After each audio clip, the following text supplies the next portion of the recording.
أعوذ بالله من الشيطان الرجيم. بسم الله الرحمن الرحيم. إنما الحياة الدنيا لعب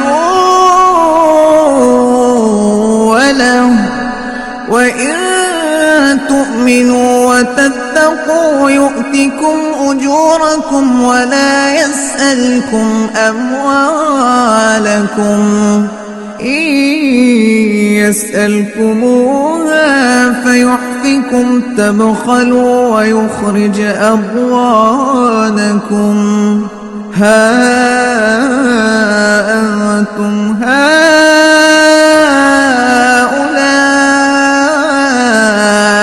تدعون لتنفقوا في سبيل الله فمنكم من يبخل ومن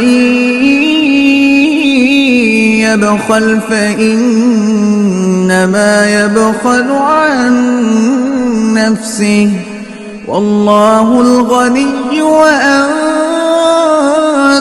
الفقراء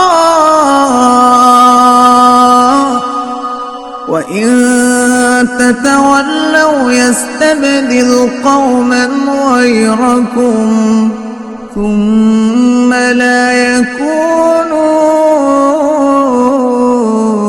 أمثالكم.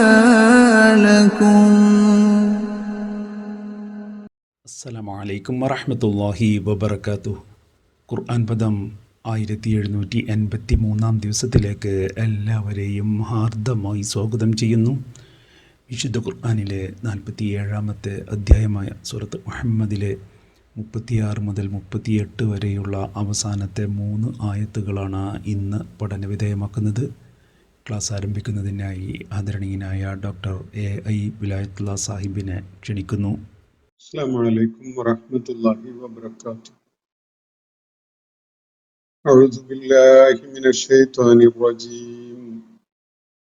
بسم الله الرحمن الرحيم.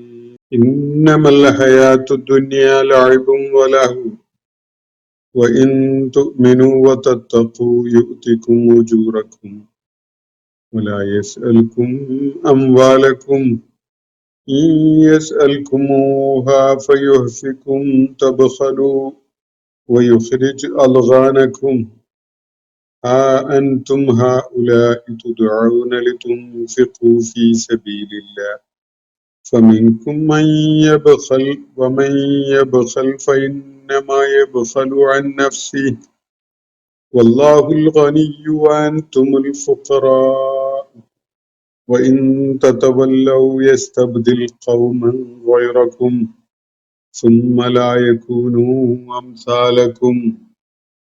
صدق الله العلي العظيم. സൂറത്ത് മുഹമ്മദിലെ 36 മുതൽ 38 വരെയുള്ള അവസാനത്തെ 3 ആയത്തുകളാണ് ഇന്ന് നമ്മൾ പഠന വിധേയമാക്കുന്നത്. ആ ആയത്തുകളാണ് ഞാൻ നിങ്ങളെ ഇപ്പോൾ കേൾപ്പിക്കുകയുണ്ടായത്. സൂറത്ത് മുഹമ്മദ് അതിൻ്റെ ഉള്ളടക്കവും പ്രതിപാദ്യവും ഒക്കെ ഒരു ഉപസംഹാരത്തിലേക്ക് വരികയാണ് ഈ അവസാനത്തെ ആയത്തുകളിലായിട്ട്. ഇതിലെ കേന്ദ്ര ആശയം നമ്മൾ നേരത്തെ മനസ്സിലാക്കിയിട്ടുണ്ടായിരുന്നത് പോലെ യുദ്ധം ചെയ്യാനുള്ള തയ്യാറെടുപ്പ് നടത്തിക്കൊണ്ടിരിക്കുന്ന ആ സംഘത്തോട്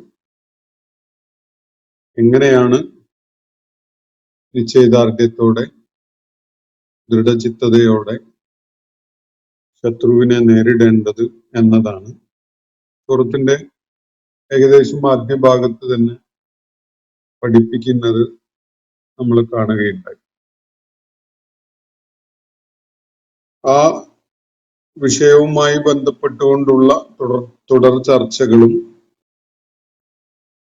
അതിനോട് തന്നെ ബന്ധമുള്ള വിധത്തിലുള്ള ഒരു ഉപസംഹാരവുമാണ് ഈ സൂറത്തിന് നമുക്ക് കാണാൻ സാധിക്കും. അള്ളാഹുവിന്റെ മാർഗത്തില് പോരാടേണ്ടി വരുമ്പോൾ അതിൽ മനക്കരുത്തും നിശ്ചയദാർഢ്യവും ഒക്കെ വളരെയേറെ പരീക്ഷിക്കപ്പെടുന്ന ഒരുപാട് രംഗങ്ങളും വിഷയങ്ങളും ഒക്കെ കടന്നു വരും. കയ്യറപ്പില്ലാതെ ശത്രുവിനെ ശക്തിയോടെ പ്രഹരിക്കാനുള്ള ഒരു മനക്കരുത്ത് ആവശ്യമായിരിക്കും. ദൈവിക മാർഗത്തിലെ വെല്ലുവിളികളെ നേരിടാൻ വലിയ തോതിലുള്ള സാമ്പത്തിക പിൻബലം ആവശ്യമുണ്ടായി വരും. അത്തരം സന്ദർഭങ്ങളിൽ അത്തരം വിഷയങ്ങളെ കൈകാര്യം ചെയ്യുന്നതിന് വേണ്ട പണം കണ്ടെത്താൻ സ്വന്തം സ്രോതസ്സുകൾ തന്നെ ആശ്രയിക്കേണ്ടതായിട്ടാണ് വരിക. നമ്മുടെ കാലഘട്ടത്തിൽ ഇതുപോലെയുള്ള രാജ്യ സംവിധാനങ്ങളും സൈനിക സംവിധാനങ്ങളും അതിനുവേണ്ടി രാഷ്ട്രത്തിന്റെ വരുമാനത്തിൽ നിന്ന് ഗണ്യമായൊരു ഭാഗം നീക്കിവെക്കുന്നതൊന്നും ആ കാലത്ത് ഒരു സാമൂഹ്യ വ്യവസ്ഥയുടെ ഭാഗമായിട്ട് അവിടെ രൂപപ്പെട്ടിട്ടുണ്ടായിരുന്നില്ല. പലയിടങ്ങളിലുണ്ടായിരുന്നു, പക്ഷെ അറേബ്യയില് ആ വിധത്തിലുള്ള സംവിധാനങ്ങളൊന്നും ആ ഘട്ടത്തില് നിലനിന്നിരുന്നില്ല. അപ്പോ യുദ്ധവുമായി ബന്ധപ്പെട്ടുകൊണ്ടുള്ള സാമ്പത്തിക ആവശ്യങ്ങളെ പരിഹരിക്കുന്നതിന് അല്ലെങ്കിൽ സാമ്പത്തിക ആവശ്യങ്ങള് നിവർത്തിക്കുന്നതിന് ഇസ്ലാമിക സമൂഹത്തിലെ അംഗങ്ങൾ തന്നെ അവരുടെ സാമ്പത്തിക സ്രോതസ്സുകളെ പ്രയോജനപ്പെടുത്തുകയാണ് ചെയ്തിരുന്നത്. അതിന് അങ്ങനെ ചെലവഴിക്കേണ്ടി വരുന്നത് പലരെയും സംബന്ധിച്ചിടത്തോളം അവരുടെ വിശ്വാസത്തെ മാറ്റുരക്കുന്ന ഒരു കാര്യം കൂടിയാണ്. സത്യവിശ്വാസം അതിന്റെ തനതായ രൂപത്തിൽ ഉൾക്കൊണ്ട ആളുകൾ, അള്ളാഹുവിനോട് ഭയഭക്തി പുലർത്തുന്ന ആളുകൾ, അവരെ സംബന്ധിച്ചിടത്തോളം എല്ലാം അള്ളാഹുവിന്റെ മാർഗത്തിൽ ത്യജിക്കാൻ അവര് സന്നദ്ധരായിരിക്കും. എന്നാൽ വിശ്വാസപരമായ ദാർഢ്യത കൈവരിച്ചിട്ടില്ലാത്ത ആളുകൾ, അതുപോലെ മനസ്സിൽ കാപട്യത്തിന്റെ അംശങ്ങള് കയറിക്കൂടിയിട്ടുള്ള ആളുകൾ, ഭൗതിക താല്പര്യങ്ങള് അവരെ പലപ്പോഴും സ്വാധീനിക്കുകയും അവരെ കീഴ്പ്പെടുത്തുകയും ഒക്കെ ചെയ്തിട്ടുണ്ടാവും. അത്തരം ആളുകളെ സംബന്ധിച്ചിടത്തോളം ഇങ്ങനെയുള്ള സന്ദർഭങ്ങള് അവരുടെ പ്രതിബദ്ധത ചോദ്യം ചെയ്യപ്പെടാൻ കാരണമാകുന്ന വിധത്തിലുള്ള പരീക്ഷണം തന്നെയായിട്ട് മാറുകയും ചെയ്യും. നമ്മൾ വായിച്ചു വെച്ചിരിക്കുന്ന ആയത്തുകള് നേരത്തെ അതിന്റെ തൊട്ടു മുമ്പ് നമ്മൾ പറഞ്ഞു വന്നതിന്റെ തുടർച്ചയായിട്ട് തന്നെയാണ് കാര്യങ്ങൾ അവതരിപ്പിക്കുന്നത്. അള്ളാഹുവിനെയും അവന്റെ ദൂതനെയും അനുസരിക്കാനുള്ള വളരെ കണിശമായൊരു നിർദ്ദേശം നമ്മൾ ഈ 33-ാമത്തെ ആയത്തിൽ കാണുകയുണ്ടായി. യാ അയ്യുഹല്ലദീന ആമനു അത്തിയുല്ലാഹ വ അത്തിയുർ റസൂൽ എന്നാണ് അവിടെ പറയുന്നത്. സത്യവിശ്വാസികളെ, നിങ്ങൾ അള്ളാഹുവിനെ അനുസരിക്കുക, അവന്റെ ദൂതനെയും അനുസരിക്കുക. വലാ തുബ്തിലു അഅ്മാലക്കും, നിങ്ങളുടെ പ്രവർത്തനങ്ങള്, നിങ്ങളുടെ കർമ്മങ്ങള് ഫലശൂന്യമാക്കി കളയരുത്. അള്ളാഹുവിനെയും അവന്റെ ദൂതനെയും അനുസരിക്കുന്നതിൽ വീഴ്ച വരുത്തിക്കൊണ്ട് നിങ്ങളുടെ പ്രവർത്തനങ്ങളും ഫലശൂന്യമാക്കി കളയരുത് എന്നാണ് അള്ളാഹു അവിടെ പറയുകയുണ്ടായത്. അപ്പോ സത്യനിഷേധികൾ അള്ളാഹുവിന്റെ മാർഗത്തിൽ നിന്ന് ആളുകളെ തടയുകയും അതുപോലെ അവിശ്വാസികളായിക്കൊണ്ട് തന്നെ മരിച്ചു പോവുകയും ചെയ്യുന്ന ആളുകൾ അള്ളാഹു ഒരിക്കലും തന്നെ അവർക്ക് പുറത്തു കൊടുക്കുകയില്ല എന്നൊരു കാര്യം അള്ളാഹു വളരെ തറപ്പിച്ചു പറയുന്നതും നമ്മൾ കാണുന്നു. വിശ്വാസികളോടായിട്ട് അള്ളാഹു നിർദ്ദേശിക്കുന്നത് ഫലാ തഹിനു വതദ്ഉ ഇലസ്സൽം, നിങ്ങൾ ദുർബലത പ്രകടിപ്പിച്ചുകൊണ്ട് നിങ്ങളുടെ ദൗർബല്യം വെളിപ്പെടുത്തുന്ന വിധത്തില് സന്ധി സംഭാഷണത്തിന്, സമാധാന കരാറിന് ഒന്നും കഴിയുന്നവരാവരുത്. നിങ്ങളാണ് ഉന്നതന്മാരായിട്ടുള്ളത്, നിങ്ങളോടൊപ്പം അള്ളാഹുവും ഉണ്ട്. അതുകൊണ്ട് അവൻ ഒരിക്കലും തന്നെ നിങ്ങളുടെ പ്രയത്നങ്ങളെ ഫലശൂന്യമാക്കുകയില്ല. അക്കാര്യം മനസ്സിലാക്കിക്കൊണ്ട് വേണം നിങ്ങളുടെ നിലപാടുകളും പ്രവർത്തനങ്ങളും ഒക്കെ. ഈ കാര്യം പറഞ്ഞു വെച്ചതിന് ശേഷമാണ് നമ്മൾ ഇന്ന് വായിച്ച 3 ആയത്തുകൾ വരുന്നത്. ഈ ആയത്തുകൾ ശ്രദ്ധാപൂർവം വായിച്ചുകൊണ്ട് നമുക്ക് മുന്നോട്ട് പോകാം. ഇന്നമൽ ഹയാത്തു ദുനിയ ലഅബും വലഹുവും. യുദ്ധം എന്ന് കേൾക്കുമ്പോഴേക്ക് ആളുകൾക്ക് ജീവിതത്തോടുള്ള ഒരു ആർത്തി, ജീവിതത്തിന്റെ മോഹനതകള് അവരെ കീഴ്പ്പെടുത്തുന്ന വിധത്തില് ജീവിക്കാനുള്ള വെമ്പലും കൊതിയും ഒക്കെ കീഴടക്കി അവരെ പോരാട്ടത്തിനും ഏറ്റുമുട്ടലിനും ഒന്നും ധൈര്യമില്ലാത്തവരാകുന്ന ഒരു മാനസികാവസ്ഥയിലേക്കൊക്കെ പലരും എത്താറുണ്ട്. അത് അള്ളാഹുവിനെയും അവന്റെ ദൂതനെയും പാരത്രിക ജീവിതത്തെയും മുൻനിർത്തിക്കൊണ്ട് അത് മുന്നിൽ കണ്ടുകൊണ്ട് നിലപാട് സ്വീകരിക്കാത്ത തരം ആളുകളെ സംബന്ധിച്ചിടത്തോളം അത്തരം കാര്യങ്ങൾ വളരെ എളുപ്പത്തിൽ അവരെ കീഴടക്കാൻ സാധ്യതയുണ്ട്. അള്ളാഹുവിടെ അങ്ങനെ ഒരു മനോഘടന രൂപപ്പെട്ടു വരാൻ സാധ്യതയുള്ള ഒരു സംഗതിയെ മുൻനിർത്തിക്കൊണ്ടാണ് ജീവിതം എത്ര ക്ഷണികവും നിസ്സാരവും ആണ് എന്നത് ഇവിടെ വെളിപ്പെടുത്തുന്നത്. നിശ്ചയമായിട്ടും ഇന്നമൽ ഹയാത്തു ദുനിയ, ഈ ഭൗതിക ജീവിതത്തിലെ ഈ ഭൗതിക ലോകത്തെ ജീവിതം എന്ന് പറയുന്നത് അത് ലഅബും വലഹുവും, അത് കേവലം കളിയും തമാശയും മാത്രമാണ്. ലഅബ് എന്ന് പറഞ്ഞ കളിയാണ്, ലഹു എന്ന് പറഞ്ഞ അമ്യൂസ്മെന്റ് ആണ്, എന്റർടൈൻമെന്റ് ഒക്കെയാണ്. അപ്പോ ഈ ഐഹിക ലോകത്തെ ജീവിതം എന്നത് ഒരു അല്പനേരത്തേക്കുള്ള തമാശക്കളിയുടെ ഒരു പ്രാധാന്യമേ അതിനുള്ളൂ. പാരത്രിക ജീവിതമാണ് യഥാർത്ഥ ജീവിതം. അതുമായി തട്ടിച്ചു നോക്കുമ്പോൾ ഐഹിക ലോകത്തെ ജീവിതം എന്ന് പറയുന്നത് കേവലം ഒരു കളി തമാശയുടെ എന്റർടൈൻമെന്റിന്റെ കുറഞ്ഞ സമയം മാത്രമാണ്. അത്രേ അതിന് പ്രാധാന്യമുള്ളൂ. നമുക്ക് ഏത് ഷോയുടെ കാര്യവും എടുത്താൽ, ഒരു വളരെ ഗൗരവമുള്ള പ്രമേയം അവതരിപ്പിക്കുന്ന ഒരു സിനിമ കാണുന്നതിനിടക്ക് ഒരു 5-10 മിനിറ്റിന്റെ ബ്രേക്ക് എന്റർടൈൻമെന്റിന് വേണ്ടി മാറ്റിവെക്കുന്നുവെങ്കിൽ അങ്ങനെ ഒരു ചിത്രം മനസ്സിൽ കണ്ടാൽ ഈ കാര്യം എളുപ്പത്തിൽ മനസ്സിലാവും. ആളുകൾ അവിടെ വന്നിരിക്കുന്നത് ആ എന്റർടൈൻമെന്റിന് വേണ്ടിയല്ല.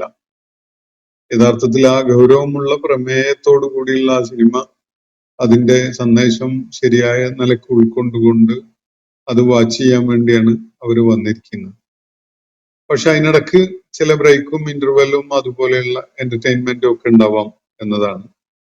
അത്രേ പ്രാധാന്യമുള്ളൂ ഒരു ഷോയുടെ മിഡിലായിട്ട് വരുന്ന ചെറിയൊരു അമ്യൂസ്മെന്റ് ആയിട്ട്, എന്റർടൈൻമെന്റ് ആയിട്ടുള്ള ഒരു ഏതാനും മിനിറ്റുകൾ. അത്രയേ ഉള്ളൂ ഐഹിക ലോകത്തെ ജീവിതത്തിന്റെ പ്രാധാന്യം. അതിന് അമിത പ്രാധാന്യം കൽപ്പിച്ചുകൊണ്ട് ഇതാണ് ജീവിതം എന്ന നിലക്ക് അതിനോടുള്ള ഒരു സമീപനം സ്വീകരിക്കുന്ന ആളുകളെ സംബന്ധിച്ചിടത്തോളം അള്ളാഹുവിന്റെ മാർഗത്തിൽ പോരാളികളാവാൻ സാധിക്കില്ല.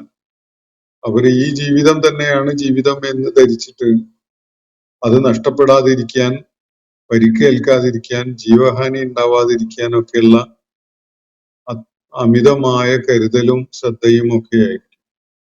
അപ്പൊ അവർക്ക് ഒരിക്കലും പോരാട്ട രംഗത്തേക്ക് കടന്നു വരാൻ സാധിക്കുകയില്ല. യഥാർത്ഥത്തിൽ ജീവിതം എന്താണ് എന്നത്, ഈ ഐഹിക ലോകത്തെ ജീവിതം എന്നത് എത്ര നിസ്സാരതയുള്ളതാണ് എന്നത് മനസ്സിലാക്കുക മാത്രമാണ് അതിനുള്ള പരിഹാരം. ഇന്നമൽ ഹയാത്തു ദുനിയ ലഅബും വലഹുവും. പലരും ധരിച്ചു വെച്ച പോലെയല്ല ഈ ദുനിയാവിലെ ജീവിതം എന്ന് പറയുന്നത് കേവലം ഒരു കളി തമാശ, അത്രയേ ഉള്ളൂ. അതിനപ്പുറത്തേക്ക് അതില്ല. വഇൻ തുഅ്മിനൂ വതത്തഖൂ, നിങ്ങൾ വിശ്വാസം ഉൾക്കൊള്ളുകയും ദൈവഭയമുള്ളവരാവുകയും ചെയ്യുന്നുവെങ്കിൽ, ഭയഭക്തിയുള്ളവരാകുന്നുവെങ്കിൽ, യുഅ്തികും ഉജൂറക്കും, നിശ്ചയമായിട്ടും അവൻ നിങ്ങൾക്ക് നിങ്ങൾ അർഹിക്കുന്ന പ്രതിഫലം നൽകുന്നതാണ്. അപ്പൊ ഐഹിക ജീവിതത്തിലെ പ്രയത്നങ്ങൾക്ക് തത്തുല്യമായ പ്രതിഫലം നിങ്ങൾക്ക് അല്ലാഹു തീർച്ചയായിട്ടും നൽകും. ഈ ജീവിതം തന്നെയാണ് എല്ലാം എന്ന് സങ്കല്പിച്ചുകൊണ്ടാണ് നിങ്ങൾ നിൽക്കുന്നതെങ്കിൽ അത് നിങ്ങൾ അവസരം പാഴാക്കൽ മാത്രമാണ്. ഈ ജീവിതം മരണം കൊണ്ടാണ് ആരുടേതും അവസാനിക്കുക. ഏത് മനുഷ്യന്റേതും മരണത്തോടെയാണ് ജീവിതം ഈ ഐഹിക ലോകത്ത് അവസാനിക്കുക. മരണം എന്നത് ഒരു അനിവാര്യതയാണ്, ഒരു യാഥാർത്ഥ്യമാണ്. ജീവിതം എന്താണ് എന്നത് വേണ്ട കാഴ്ചപ്പാടോടുകൂടി ഉൾക്കൊണ്ടാലേ നമുക്ക് ഈ മരണത്തെ പോലും പ്രയോജനപ്പെടുത്താൻ സാധിക്കുകയുള്ളൂ. ഇല്ലെങ്കിൽ ഈ കളിതമാശയുടെ പ്രാധാന്യം മാത്രമുള്ള ജീവിതം തന്നെയാണ് എല്ലാം എന്ന് സങ്കല്പിച്ചുകൊണ്ട് നമ്മൾ ശരിയായ ജീവിതത്തിന് വേണ്ടി പ്രയത്നിക്കുന്നതിൽ നിന്ന് മാറി നിൽക്കും.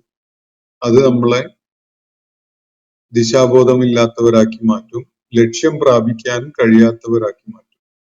ഇതാണ് അതിന്റെ ഫലമായിട്ട് സംഭവിക്കുക. അപ്പോ ഇവിടെ വ്യക്തമാക്കപ്പെട്ടിരിക്കുന്ന കാര്യം, ഇന്നമൽ ഹയാത്തു ദുനിയ, ഈ ദുനിയാവിലെ ഐഹിക ലോകത്തെ ജീവിതം എന്നത് ലഅബും വലഹുവ, അത് വളരെ നിസ്സാരമായ ഒരു സംഗതി മാത്രമാണ്. ഒരു കളി, തമാശ, ഒരു എന്റർടൈൻമെന്റിന്റെ കുറഞ്ഞ സമയം, അത്രേ ഉള്ളൂ. വൈൻ തുമിനു വതത്തഖു, നിങ്ങള് ദൈവവിശ്വാസത്തില് മനഃശാന്തി നേടിയവരാണെങ്കിൽ, അതുപോലെ ദൈവഭയമുള്ള ഭയഭക്തിയുള്ള ആളുകളാണ് എങ്കിൽ നിങ്ങൾക്ക് തീർച്ചയായിട്ടും അള്ളാഹുവിന്റെ ഈ വാഗ്ദാനത്തിൽ പ്രതീക്ഷ അർപ്പിക്കാം. അത് യുഅ്തികും ഉജൂറക്കും, നിങ്ങൾ അർഹിക്കുന്ന പ്രതിഫലം നിങ്ങളുടെ പ്രയത്നങ്ങൾക്ക് അള്ളാഹു തീർച്ചയായിട്ടും നൽകും. തുടർന്ന് പറയുന്ന വലാ യസ്അലുക്കും അംവാലക്കും, അവൻ നിങ്ങളോട് നിങ്ങളുടെ സമ്പത്തൊന്നും ചോദിക്കുന്നില്ല. നിങ്ങളുടെ സമർപ്പണമാണ് അള്ളാഹു ആവശ്യപ്പെടുന്നത്. നിങ്ങളുടെ സമ്പത്ത് അള്ളാഹുവിന് വേണം എന്ന്, യഥാർത്ഥത്തിൽ അതൊന്നും നിങ്ങളുടെ സമ്പത്തല്ല, അള്ളാഹുവിന്റെ സമ്പത്ത് തന്നെയാണ്. നിങ്ങൾ ഉൾപ്പെടെയുള്ളത് അള്ളാഹുവിൻ്റെതാണ്. അപ്പോ നിങ്ങളുടെ സമ്പത്തൊന്നും അള്ളാഹു അവന്റെ ആവശ്യത്തിന് വേണ്ടി ക്ലെയിം ചെയ്യുന്നില്ല. അള്ളാഹുവിന് നമ്മളുടെ സമ്പത്ത് മുഴുവൻ അങ്ങ് കൊടുക്കണം എന്ന ഒരു പേടിയൊന്നും നമുക്ക് ആവശ്യമില്ല. അള്ളാഹുവിടെ പറയുന്നത്, അവൻ ആരോടും അവന്റെ ആവശ്യത്തിന് വേണ്ടി സമ്പത്ത് ആവശ്യപ്പെടുന്നില്ല. മറിച്ച് അവൻ സമ്പത്ത് ചെലവഴിക്കാൻ വേണ്ടിയാണ് നമുക്ക് തന്നിട്ടുള്ളത്.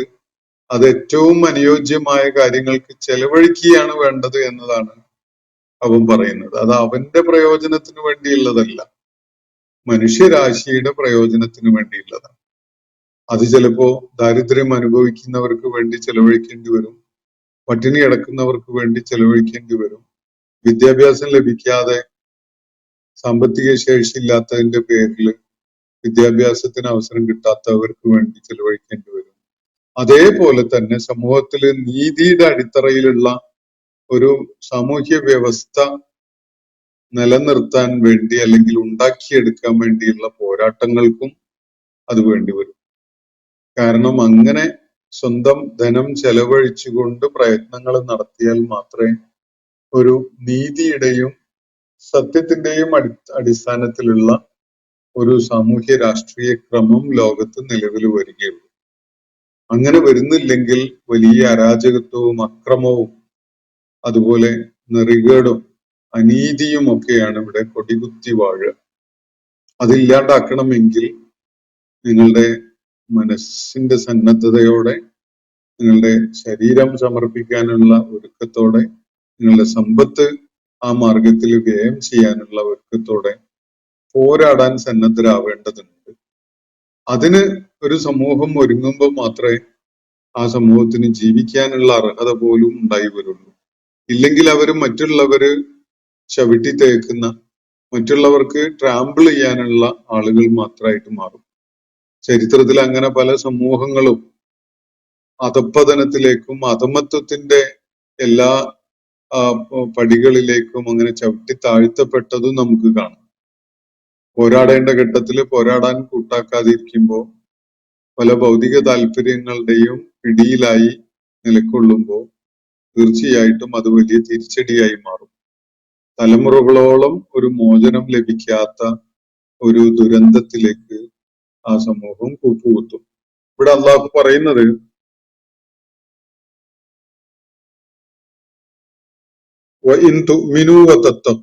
നിങ്ങൾ വിശ്വാസം ഉൾക്കൊള്ളുകയും ഭയഭക്തിയോടുകൂടി നിലകൊള്ളുകയും ചെയ്യുകയാണെങ്കിൽ യുഅ്തികും ഉജൂറക്കും, അത് നിങ്ങൾക്ക് ജീവിതം പാഴാകുന്ന ഒരു വഴിയായി മാറുകയില്ല.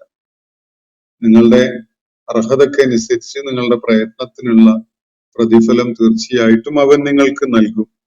വലാ യസ്അൽക്കും അംവാലക്കും, നിങ്ങളുടെ സമ്പത്തൊന്നും അവൻ ചോദിക്കുന്നില്ല. അള്ളാഹു നിങ്ങളുടെ സമ്പത്ത് ആഗ്രഹിച്ചുകൊണ്ട് നിലകൊള്ളുന്ന ഒരുവനല്ല. നിങ്ങളുടെ സമ്പത്ത് അവന് ആവശ്യമില്ല. അള്ളാഹുവിന് വേണ്ടി അള്ളാഹു നിങ്ങളുടെ സമ്പത്ത് ചോദിക്കുന്നില്ല. അള്ളാഹു പക്ഷെ സമ്പത്ത് ചെലവഴിക്കാൻ പറയുന്നുണ്ട്. ഖുർആനില് പലയിടങ്ങളിലായിട്ട് പറയുന്നുണ്ട്, ഇവിടെയും പറയുന്നുണ്ട്. അപ്പോ എന്തിനാണ് പിന്നെ അള്ളാഹു ആവശ്യപ്പെടുന്നത്? അത് നിങ്ങളുടെ തന്നെ ആവശ്യത്തിന് വേണ്ടി ചെലവഴിക്കാനാണ് പറയുന്നത്. അത് കേവലം നിങ്ങളുടെ വ്യക്തിഗതമായ സുഖാനന്ദങ്ങൾക്കോ അതുപോലെയുള്ള സംഗതികൾക്കോ മാത്രമായിട്ടല്ല. സമൂഹത്തിന്റെ നിലനിൽപ്പിന് വേണ്ടിയും പണം ചെലവഴിക്കണം, ധനം ചെലവഴിക്കണം. അപ്പോഴേ സമൂഹത്തിന് നിലനിൽക്കാൻ കഴിയുള്ളൂ. സമൂഹം നിലനിൽക്കുമ്പോഴേ നിങ്ങൾക്ക് നിലനിൽപ്പുണ്ടാവുള്ളൂ. അതാണ് മനസ്സിലാക്കേണ്ട ഒരു കാര്യം. അതുകൊണ്ട് അള്ളാഹു ഒരിക്കലും തന്നെ അവന്റെ ആവശ്യത്തിന് നിങ്ങളോട് ധനം ആവശ്യപ്പെടുന്നില്ല എന്ന് മാത്രമല്ല, നിങ്ങളുടെ സകല പ്രയത്നങ്ങൾക്കുമുള്ള പ്രതിഫലം അവൻ തരികയും ചെയ്യും. ഇതാണ് അവന്റെ നിലപാട്. ഈ യസ്അൽകുമൂഹ, ഇനി അവൻ നിങ്ങളോട് ധനം ആവശ്യപ്പെടുകയാണ്, സമ്പത്ത് ആവശ്യപ്പെടുകയാണ് എങ്കിൽ, അങ്ങനെ ഉണ്ടാവുമല്ലോ ചില സന്ദർഭങ്ങൾ, അള്ളാഹുവിന്റെ മാർഗത്തിൽ ധനം ചെലവഴിക്കാൻ വേണ്ടി അവൻ ആവശ്യപ്പെടുകയാണ്. അപ്പൊ അത് അള്ളാഹുവിന്റെ ആവശ്യത്തിന് വേണ്ടിയല്ല, നിങ്ങളുടെ തന്നെ ആവശ്യത്തിന് വേണ്ടി, നിങ്ങളുടെ തന്നെ നിലനിൽപ്പിന് വേണ്ടി, സമൂഹത്തില് സത്യത്തെയും നീതിയെയും അടിസ്ഥാനപ്പെടുത്തിക്കൊണ്ടുള്ള ഒരു സാമൂഹ്യ ക്രമം നിലവിൽ വരുന്നതിനും അത് സംരക്ഷിക്കുന്നതിനും ഒക്കെ വേണ്ടി അത്തരം ആവശ്യങ്ങൾക്കായിട്ട് പണം ചെലവഴിക്കാൻ നിങ്ങളോട് അവൻ ആവശ്യപ്പെടുകയാണെങ്കിൽ ഫയുഹ്ഫിക്കും, അതിന് നിങ്ങളുടെ മേൽ അവൻ സമ്മർദ്ദം ചെലുത്തുന്നു, ശക്തമായി നിങ്ങളെ പ്രേരിപ്പിക്കുന്നുവെങ്കിൽ തബ്ഖലു, നിങ്ങളതാ പിശുക്ക് കാണിക്കുന്നവരായി മാറുന്നു, ലുബ്ധ് കാണിക്കുന്നവരായി മാറുന്നു. ചെലവഴിക്കാൻ വേണ്ടി അല്ലാതെ അള്ളാഹു ഒരു ചില്ലി കാശും നിങ്ങളെ ഏൽപ്പിച്ചിട്ടില്ല. നിങ്ങളുടെ കയ്യിൽ തന്നിരിക്കുന്ന സമ്പത്തൊക്കെയും തന്നെ അവൻ തന്നിട്ടുള്ളത് ജനുവിനായ ആവശ്യങ്ങൾക്ക് വേണ്ടി ചെലവഴിക്കാനാണ്, ചെലവഴിക്കാതെ കെട്ടിപ്പൂട്ടി വെക്കാൻ വേണ്ടിയല്ല. മനുഷ്യന്റെ പക്ഷെ മനസ്ഥിതി അങ്ങനെയാണ്. കൈവിട്ടു പോകുന്നതിനെ കുറിച്ച് അവന് വല്ലാത്ത ആശങ്കയാണ്. അത് കൈവിട്ടു പോയി വിറ്റു, അല്ലെങ്കിൽ മറ്റുള്ളവർക്ക് വേണ്ടി, സമൂഹത്തിന് വേണ്ടിയൊക്കെ ചെലവഴിക്കാൻ വേണ്ടി അങ്ങ് കൊടുത്തു എന്നതൊക്കെ വരുമ്പോ വല്ലാത്ത ആശങ്കയിലാണ് മനുഷ്യനുണ്ടാവുക. ഒന്നാമത് ഇതെങ്ങനെ നമുക്ക് ഉണ്ടായി എന്നത് നമ്മൾ ആ ഘട്ടത്തിൽ ആലോചിക്കുന്നില്ല എന്നതാണ് വസ്തുത. അള്ളാഹു നിങ്ങളുടെ കയ്യിൽ ഏൽപ്പിച്ചതാണ്. തീർച്ചയായിട്ടും അള്ളാഹു സമ്പത്ത് നമ്മുടെ കയ്യിൽ ഏൽപ്പിച്ചിട്ടുണ്ടെങ്കിൽ അത് നമ്മളെ വിലയിരുത്തുന്നതിന് വേണ്ടി, നമ്മളെ പരീക്ഷിക്കുന്നതിന് വേണ്ടി, നമ്മള് അത് ഏത് വിധത്തിൽ പ്രയോജനപ്പെടുത്തുന്നു എന്നത് പരീക്ഷിച്ചറിയുന്നതിന് വേണ്ടിയാണത്. അപ്പോ ഈ യസ്അൽകുമൂഹ, അവൻ നിങ്ങളോട് സമ്പത്ത് ആവശ്യപ്പെടുന്നുവെങ്കിൽ ഫയുഹ്ഫിക്കും, അങ്ങനെ നിങ്ങൾ അതിനു വേണ്ടി ശക്തമായി പ്രേരിപ്പിക്കുന്നു, നിങ്ങളുടെ മേൽ സമ്മർദ്ദം ചെലുത്തുന്നുവെങ്കിൽ അപ്പോഴതാ തബ്ഖലു, നിങ്ങൾ ലുബ്ധ് കാണിക്കുന്നു, പിശുക്ക് കാണിക്കുന്നു. എന്നാൽ അങ്ങനെ നിങ്ങൾ പിശുക്കന്മാരാവുകയാണെങ്കിൽ വയുഖ്രിജ് അൽഗാനക്കും, നിങ്ങളുടെ സകല വൈകൃതങ്ങളും അവൻ പുറത്തു കൊണ്ടുവരും. അള്ളാഹുവിന്റെ ഒരു താക്കീതാണത്. സാമ്പത്തികമായ വ്യയം ചെയ്യാനുള്ള സന്നദ്ധത അള്ളാഹുവിന്റെ മാർഗത്തില്, നീതിയുടെ മാർഗത്തില്, നന്മയുടെ മാർഗത്തില്, മർദ്ദിതരുടെയും ദുർബലരുടെയും ഒക്കെ മാർഗത്തില് ധനം ചെലവഴിക്കാൻ നിങ്ങൾ സന്നദ്ധരാവാതെ പിശുക്ക് കാണിക്കുകയാണെങ്കിൽ അതിന്റെ ഒരു പരിണതി എന്താണെന്ന് അറിയാം. നിങ്ങളുടെ അൽഗാൻ, നിങ്ങളുടെ ഡേർട്ടിനെസ് ഉണ്ടല്ലോ, നിങ്ങളുടെ അകത്തുള്ള വൃത്തികേടുകള്, പിശുക്കും ലുബ്ധും വിരോധവും ശത്രുതയും പകയും ദുഷ്ടമനസ്ഥിതിയും ഒക്കെ ഉണ്ടാവും മനസ്സിൽ, നിങ്ങളുടെ ഉള്ളിൽ. അതൊക്കെ അള്ളാഹു വാരി വലിച്ച് പുറത്തിടും. ഇതാണ് അള്ളാഹു ഇവിടെ സൂചിപ്പിക്കുന്നത്. നിങ്ങളെ എക്സ്പോസ് ചെയ്യും.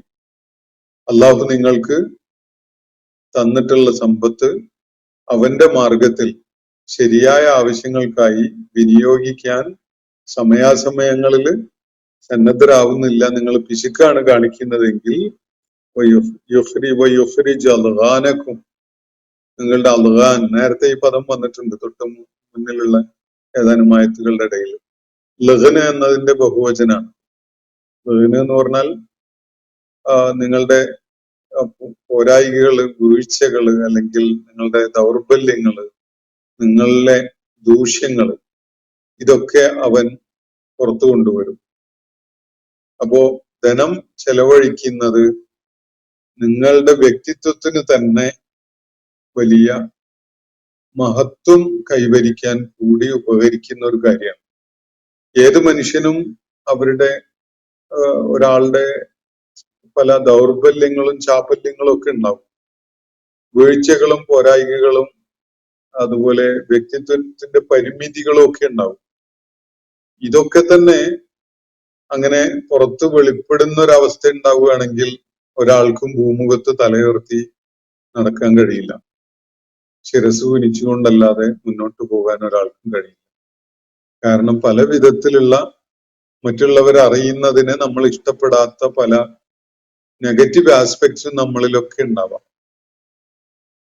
അത് നമ്മളുടെ പരിമിതികളാണ്, ദൗർബല്യങ്ങളാണ്, വീഴ്ചകളാണ്. ഇതൊന്നും തന്നെ പുറത്ത് കാണിക്കാതെ നമുക്ക് നല്ലൊരു വ്യക്തിത്വം നിലനിർത്തി പോകാൻ സാധിക്കുന്നത്, നമുക്കൊരു ആദരണീയത ഉള്ള വിധത്തിൽ മുന്നോട്ട് പോകാൻ സാധിക്കുന്നത് നമ്മൾ അള്ളാഹുവിന്റെ മാർഗത്തിൽ ധനം വ്യയം ചെയ്യാൻ സന്നദ്ധത കാണിക്കുന്നത് കൊണ്ട് കൂടിയാണ്.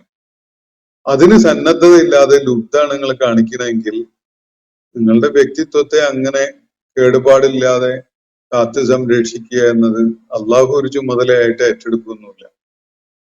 അള്ളാഹു നിങ്ങളുടെ അഴുകിയ വികൃതമായ പല തലങ്ങളും അത് മറഞ്ഞു കിടക്കുന്നതാണ്. അതൊക്കെ അള്ളാഹു പുറത്തു കൊണ്ടുവരും.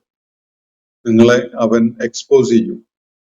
നിങ്ങളുടെ വൈകൃതങ്ങളെ, നിങ്ങളുടെ പോരായികകളെ, നിങ്ങളുടെ വീഴ്ചകളെ ഒക്കെ എല്ലാവർക്കും കാണാവുന്ന വിധത്തിൽ അവൻ വെളിപ്പെടുത്തും. അൽഗാനക്കും, ഭയങ്കര അതിഗംഭീരമായ ചില മനഃശാസ്ത്ര തലങ്ങൾ ഇതിലൊക്കെ അടങ്ങിയിട്ടുണ്ട്. ധനം ചെലവഴിക്കാൻ അള്ളാഹു ഓരോരുത്തരെയും പ്രേരിപ്പിക്കുന്നത് അവന്റെ വ്യക്തിത്വത്തിന്റെ ഏറ്റവും ദുർബലമായ തലങ്ങളെ സ്പർശിച്ചുകൊണ്ടാണ് എന്നത് ഇവിടുന്ന് കാണാൻ കഴിയും. ധനം കൈയഴിച്ച് ചെലവഴിക്കാൻ ഒരാൾ പ്രേരിതരാവുന്നത് എന്തെല്ലാം കാരണത്താലാണ് എന്നത് കൂടി നമുക്ക് മനസ്സിലാക്കാൻ സാധിക്കും. നമുക്കൊക്കെ വീഴ്ചകളും പോരായ്കകളും പറ്റുന്ന ആളുകൾ തന്നെയാണ് നമ്മളെല്ലാവരും തന്നെ. ഈ വീഴ്ചകളും പോരായ്കകളും ഒക്കെ ഇരിക്കെ തന്നെ നമുക്ക് അള്ളാഹു ഒരു വ്യക്തിത്വം നിലനിർത്തി കൊണ്ടുപോകാൻ അള്ളാഹുവിന്റെ അനുഗ്രഹം നമുക്ക് നൽകുന്നുണ്ട്. അതുകൊണ്ടാണ് നമ്മളില് പലതും ഗോപ്യമായി കിടക്കുന്നത്, ഗോപ്യമായി കിടക്കട്ടെ എന്ന് നമ്മൾ ആഗ്രഹിക്കുന്നതും അങ്ങനെ ഉണ്ടാവുന്നതും ഒക്കെ തന്നെ. ആരും അങ്ങനെ പൂർണ്ണമായി തികവുള്ളവരായിട്ടല്ലല്ലോ ഇവിടെ ഉള്ളത്. ഇപ്പൊ നമ്മളുടെ മനസ്സിന്റെ ഉള്ളിൽ നടക്കുന്ന ചില ആലോചനകള്, ചിന്തകള് ചില സന്ദർഭങ്ങളിൽ അത് പലപ്പോഴും അത് മറ്റുള്ളവർക്ക് കാണാനും അറിയാനും ഇടയാവുകയാണെങ്കിൽ നമ്മളത് ഉറക്കെ പറയുമ്പോഴൊക്കെയല്ലേ മറ്റുള്ളവർ കാണുകയും കേൾക്കുകയൊക്കെ ചെയ്യുക. അപ്പൊ ഉറക്കെ പറയുന്നില്ല എങ്കിൽ അതാരും കാണുന്നില്ല, അറിയുന്നില്ല. പക്ഷെ നമ്മൾ മനസ്സിൽ വിചാരിച്ച കാര്യങ്ങളൊക്കെ പുറത്തങ്ങ് വെളിപ്പെടുന്ന ഒരവസ്ഥ ഉണ്ടെങ്കിൽ ഒന്ന് ആലോചിച്ച് നോക്കൂ, എത്ര വികൃതമായിരിക്കും നമ്മളുടെയൊക്കെ വ്യക്തിത്വം, നമ്മളുടെയൊക്കെ പ്രകൃതം എന്നത്. നമുക്ക് ആ കാര്യത്തിൽ അപ്പൊ നമ്മളുടെ വ്യക്തിത്വത്തിനെ കളങ്കപ്പെടുത്താതെ കാത്തു സംരക്ഷിക്കുന്നതില് നമ്മുടെ ഈ പ്രതിരോധത്തിന് വളരെ വലിയ പ്രാധാന്യമുണ്ട്. നമ്മൾ ധനം ചെലവഴിക്കുന്നതിന് വലിയ പ്രാധാന്യമുണ്ട്. അപ്പൊ നമ്മളെ നന്മയിൽ ഉറപ്പിച്ചു നിർത്തുന്നത് നമ്മളുടെ ഇത്തരം ത്യാഗസന്നദ്ധത ഈ കാര്യങ്ങളിലൊക്കെ നമ്മൾ പ്രകടിപ്പിക്കുന്നു എന്നതുകൊണ്ടാണ്. അപ്പോ ഫയുഹ്ഫിക്കും തബ്ഖലു, അപ്പോ അവൻ നിങ്ങളുടെ മേൽ സമ്മർദ്ദം ചെലുത്തുന്നു എന്ന് തന്നെ വെക്കുക. ധനം ചെലവഴിക്കണം എന്ന് പറഞ്ഞുകൊണ്ട് അള്ളാഹുവിന് വേണ്ടിയല്ല, നിങ്ങളുടെ തന്നെ ആവശ്യത്തിന്, സമൂഹത്തിന്റെ നന്മക്കൊക്കെ വേണ്ടി ധനം വ്യയം ചെയ്യാൻ അള്ളാഹു ആവശ്യപ്പെടുമ്പോ അത് സമ്മർദ്ദം ചെലുത്തുമ്പോ തബ്ഖലു, നിങ്ങൾ പിശുക്കുള്ളവരായി, ലുബ്ധുള്ളവരായി മാറുന്നുവെങ്കിൽ വയുഖ്രിജ് അദ്ഗാനക്കും, നിങ്ങളുടെ വൈകൃതങ്ങളൊക്കെ അവന് പുറത്തേക്ക് കൊണ്ടുവരും. എന്നിട്ട് അള്ളാഹു തുടർന്ന് പറയുന്ന ഹാ അൻതും, ഏ കൂട്ടരെ, ഹാ ഉലായി, നിങ്ങൾ ഇതാ തുദഊന ലിതുൻഫിഖൂ ഫീ സബീലില്ലാഹ്, അള്ളാഹുവിന്റെ മാർഗത്തിൽ ധനം ചെലവഴിക്കാൻ വേണ്ടി നിങ്ങളോട് പറയപ്പെടുന്നു. ഏ കൂട്ടരെ എന്ന് പറഞ്ഞ് ശ്രദ്ധ ക്ഷണിച്ചുകൊണ്ടാണ് അള്ളാഹു പറയുന്നത്. ഹാ അൻതും, ഹേ പീപ്പിൾ എന്നൊക്കെ ഇംഗ്ലീഷിൽ പറയുന്ന ഒരു രീതി. ഹാ അൻതും, ഏ കൂട്ടരെ, നിങ്ങളുണ്ടല്ലോ, നിങ്ങളോടാണ് അള്ളാഹു അവന്റെ മാർഗത്തിൽ ധനം ചെലവഴിക്കാൻ വേണ്ടി പറയുന്നത്. കേട്ടില്ല എന്ന് വെക്കണ്ട എന്നുള്ള നിലക്കാണ് ആദ്യത്തെ രണ്ട് എക്സ്പ്രഷൻസും.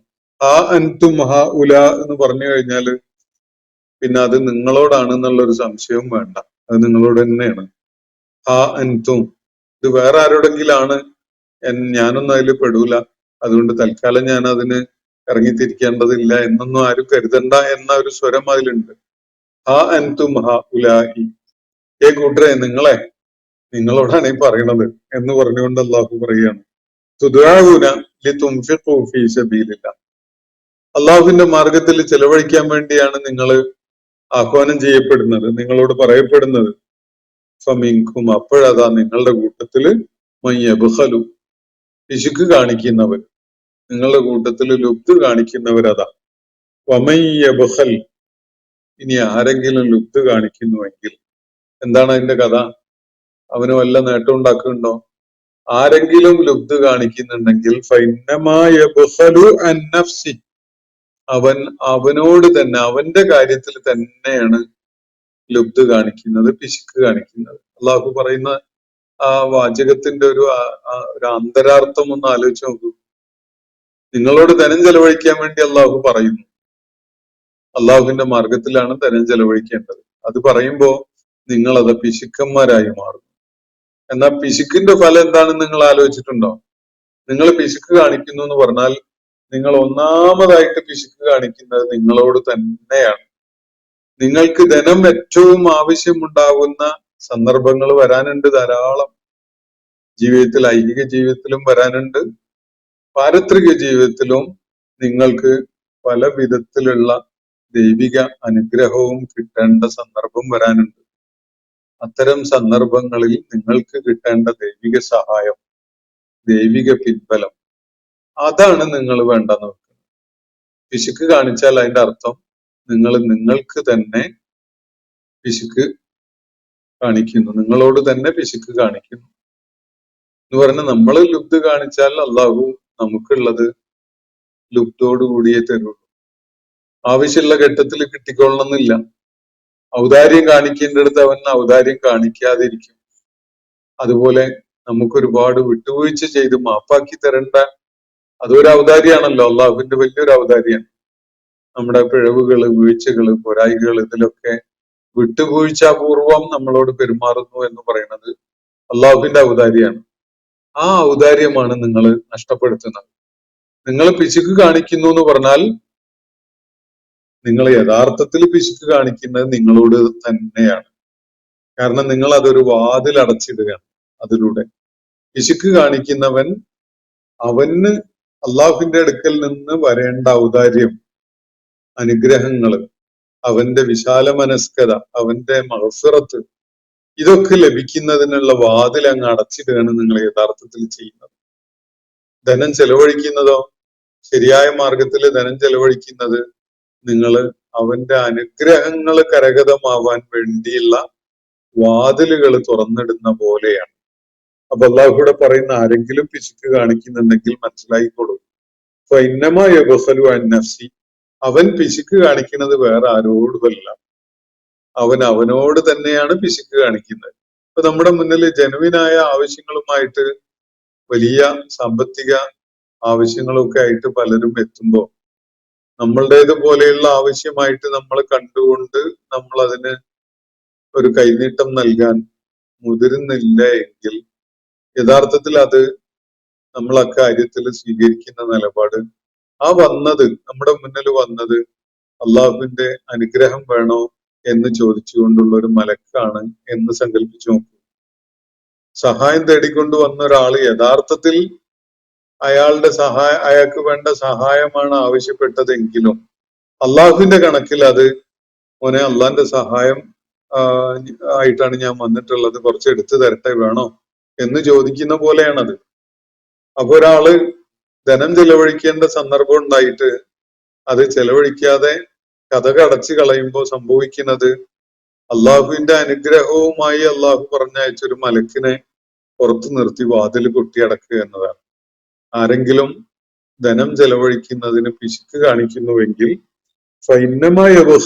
നഫ്സി, വേറൊരു കാര്യം നബി സല്ലല്ലാഹു അലൈഹി വസല്ലം വ്യക്തമാക്കിയിട്ടുള്ളതും ഖുർആൻ സൂചിപ്പിക്കുന്നതും അത് ധനം അള്ളാഹുവിന്റെ മാർഗത്തിൽ ചെലവഴിക്കുന്നത് കൊണ്ട് ഒരു കുറവും ഉണ്ടാവില്ല. നിങ്ങൾ തന്നെ ഒരു റെട്രോസ്പെക്ഷൻ നടത്തി നോക്കും, പുറകോട്ടൊന്ന് തിരിഞ്ഞു നോക്കും. എപ്പോഴെങ്കിലും അള്ളാഹുവിന്റെ വജ്ഹ് പ്രതീക്ഷിച്ചുകൊണ്ട് ധനം ചെലവഴിച്ചിട്ടുണ്ട് എന്ത് കുറവാണ് നിങ്ങളുടെ സാമ്പത്തിക സ്ഥിതിയിൽ ഉണ്ടായത്? വേറെ പല നിലക്കുള്ള അഭിവൃദ്ധി അള്ളാഹു തുറന്നു തന്നിട്ടുണ്ടാവും. അതാണ് ഉണ്ടാവുക. വളർച്ച ഉണ്ടായിട്ടുണ്ടാവും. നിങ്ങളെ കയ്യിൽ ബാക്കിയുള്ളതിന് വലിയ ബർക്കത്ത് അവൻ തന്നിട്ടുണ്ടാവും.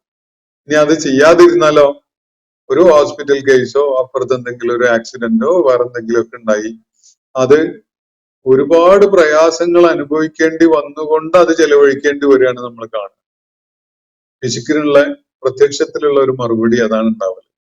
നമ്മൾ ചെലവഴിക്കാൻ മടിച്ചു, പിശുക്ക് കാണിച്ചുവെങ്കിൽ നമ്മൾ നോക്കി നിൽക്കേ കാണാം എന്തെങ്കിലും ഒരു പ്രശ്നം വരുന്നു. ആർക്കെങ്കിലും ഒരു അസുഖം കുടുംബത്തില്, അല്ലെങ്കിൽ ഒരു ആക്സിഡന്റ്, അല്ലെങ്കിൽ അതുപോലെ ഒരു കാര്യം. അങ്ങനെയൊന്നും ഉണ്ടായിരുന്നില്ലെങ്കിൽ ആ പണമൊന്നും നമ്മൾ ചെലവഴിക്കേണ്ടി വരൂല. പക്ഷെ അങ്ങനൊന്നും ഉണ്ടാവും. എന്നിട്ട് നമ്മൾ അത് മുഴുവൻ ചെലവഴിക്കേണ്ടിയും വരും. കൂടാതെ ഹോസ്പിറ്റലിൽ പോയി ഉറക്കൊഴിഞ്ഞ് നിൽക്കേണ്ടി വരിക, അതുപോലുള്ള വേദന അനുഭവിക്കേണ്ടി വരിക, പ്രയാസങ്ങൾ അനുഭവിക്കേണ്ടി വരിക, ഇതൊക്കെ ഉണ്ടാവും.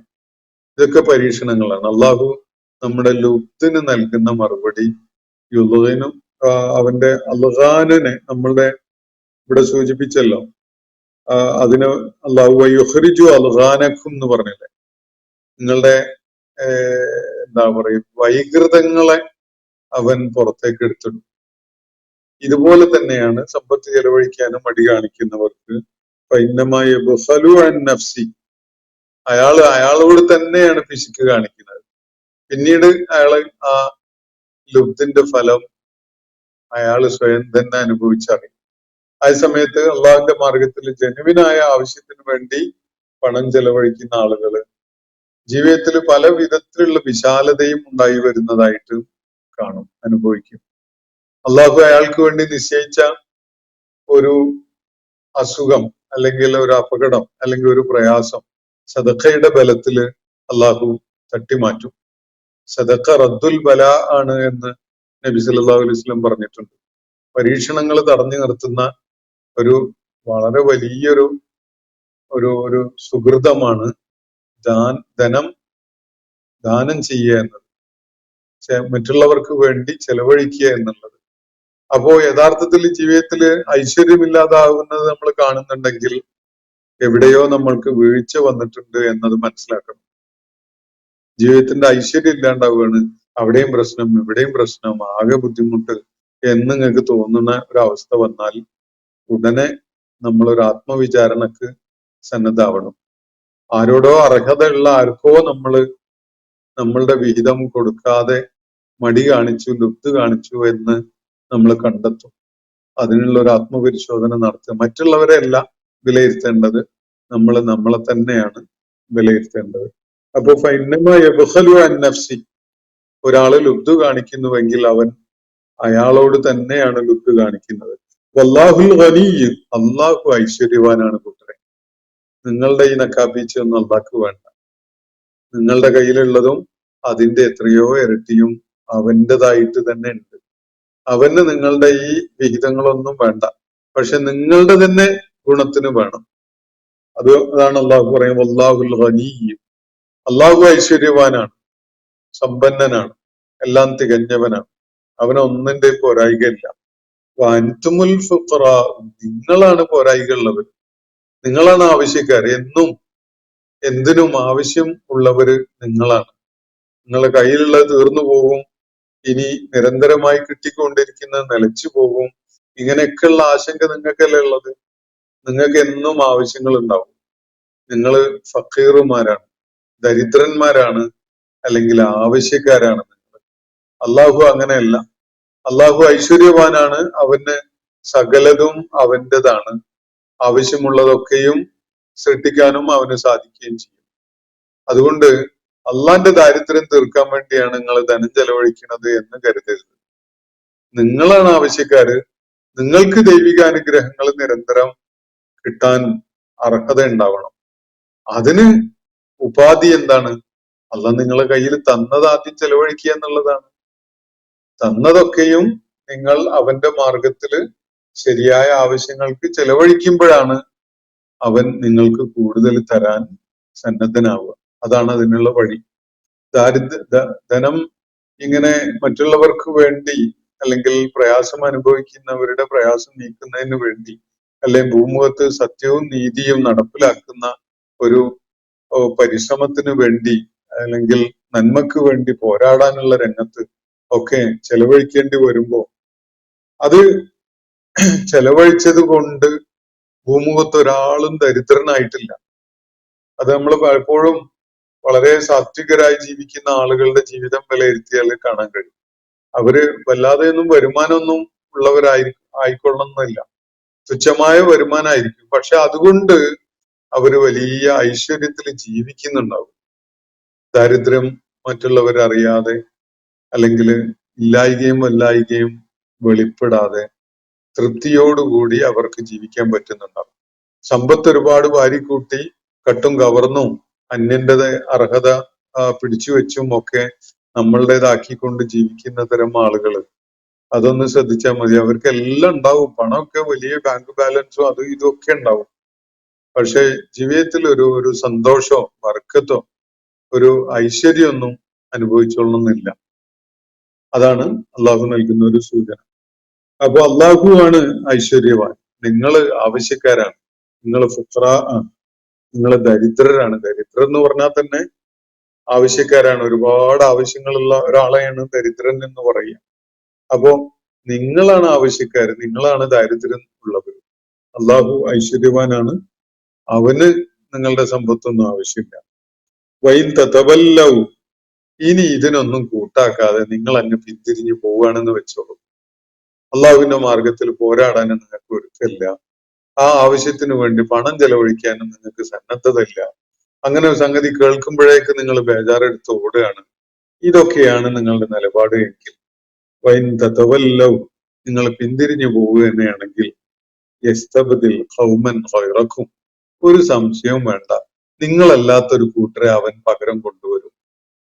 നിങ്ങൾക്കാണല്ലോ പിശുക്ക്, നിങ്ങൾക്കാണല്ലോ സന്നദ്ധത ഇല്ലായ്ക, നിങ്ങളാണല്ലോ പോരാടാൻ സന്നദ്ധത കാണിക്കാത്തത്.